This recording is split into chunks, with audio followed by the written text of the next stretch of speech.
अगर जरूरत पड़ा तो अल्लाह से भी लड़ेंगे, भगवान से भी लड़ेंगे।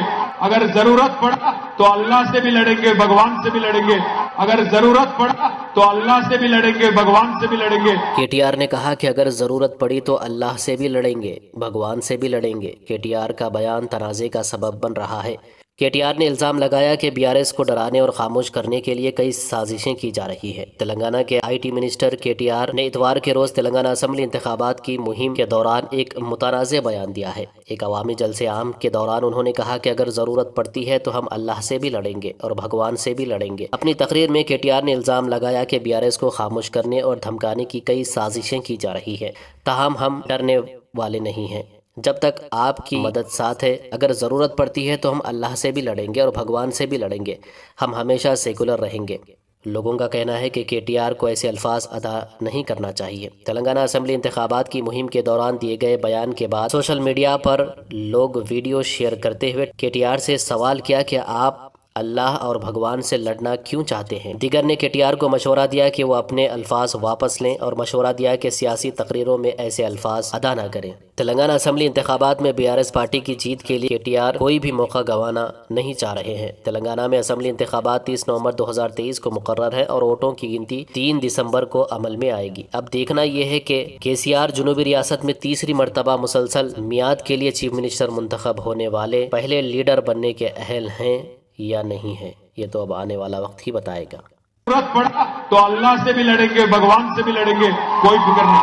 आज हमारे जितने भाई बहन यहाँ पे हैं, आप तमाम भाइयों से मैं एक ही गुजारिश कर रहा हूं। बहुत साजिशें चल रही है, बहुत साजिशें चल रही है, हमें डराने की, धमकाने की, हमें धमकी देके आज पूरी तरह से हम आज आवाज दबाने की कोशिश चल रही है। आपसे एक वादा करते हैं, आज तारीख लिख लो, खुतबापुर में मैं बोल रहा हूं, लिख के रख लो। मैं आज एक बात कह रहा हूं, डरेंगे तो किसी के बाप से नहीं, डरेंगे तो किसी के बाप से नहीं। चाहे वो राहुल गांधी हो, मोदी हो, लड़ जाएंगे, बिड़ जाएंगे, डरेंगे नहीं।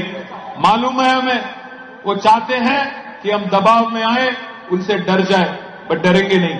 जब तक आपकी मदद है, जब तक आपकी आशीर्वाद हम पे है, जब तक आपकी मोहब्बत हमें मिलती रहे, तब तक अगर जरूरत पड़ा तो अल्लाह से भी लड़ेंगे, भगवान से भी लड़ेंगे, कोई फिक्र नहीं। एक बात मैं जरूर कहूंगा, जब तक रहेंगे सियासत में, सेक्युलर बन के रहेंगे। जितने भी हमारे भाई बहन यहाँ पे हैं, आप तमाम भाइयों से बहनों से भी मेरी एक गुजारिश है, वो यही है कि आप 1 मिनट के लिए सोचिए। पिछले 9 साढ़े 9 सालों में केसीआर साहब ने कभी भी मजहब के नाम पे सियासत नहीं किया। मजहब के नजरिए से इंसान को कभी नहीं देखा। इंसाफ करने के लिए गरीबी एक क्राइटेरिया उन्होंने ले लिया।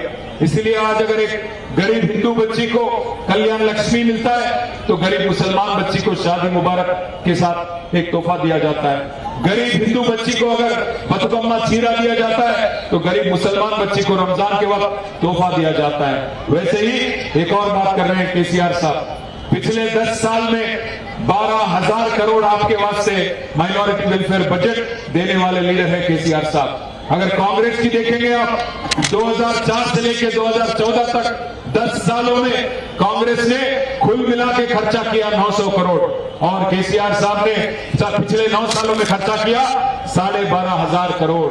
इसीलिए तमाम भाइयों से मैं गुजारिश करता हूं, आप हमारा काम देखिए, आप हमारी पहचान देखिए। आज किस कदर हैदराबाद में हिंदू भाई, मुस्लिम भाई, ईसाई भाई, सिख भाई एक साथ मिलजुल के भाईचारे के साथ खुशहाली में आज रह रहे हैं, ये भी देखिए। अभी विवेक बता रहे थे कि हमारे मुसलमान भाई और क्रिश्चियन भाई यहाँ पे बहुत बड़े तादाद में उनकी मदद दे रहे हैं। बहुत बहुत शुक्रिया आपका। आखिरी में मैं इतना ही कहूंगा, जब तक रहेंगे सियासत में तब तक सेक्युलर ही रहेंगे, किसी के साथ नहीं चलेंगे। दिल्ली बहुत कोशिश कर रही है, दिल्ली में जो बैठे हैं बहुत कोशिश कर रहे हैं हमको डराने की, धमकाने की, दबाने की बहुत कोशिश कर रहे हैं। डरते तो हम किसी के बाप से नहीं डरेंगे, डरते तो किसी के बाप से नहीं। गर्दन कट जाए कोई फिक्र नहीं, सर नहीं झुकाएंगे दिल्ली के सामने, ये वादा आपसे करते हैं। जब तक रहेंगे सियासत में आप हमें मजबूत करते रहना, आप हमारे साथ देते रहना। लड़ेंगे दिल्ली से ही नहीं, जरूरत पड़ा तो भगवान के साथ भी लड़ेंगे, ये वादा आपसे करते हैं। दोस्तों, इस पर आपकी क्या राय है कमेंट करके ज़रूर बताइए और इस वीडियो को लाइक और शेयर भी कर दीजिए।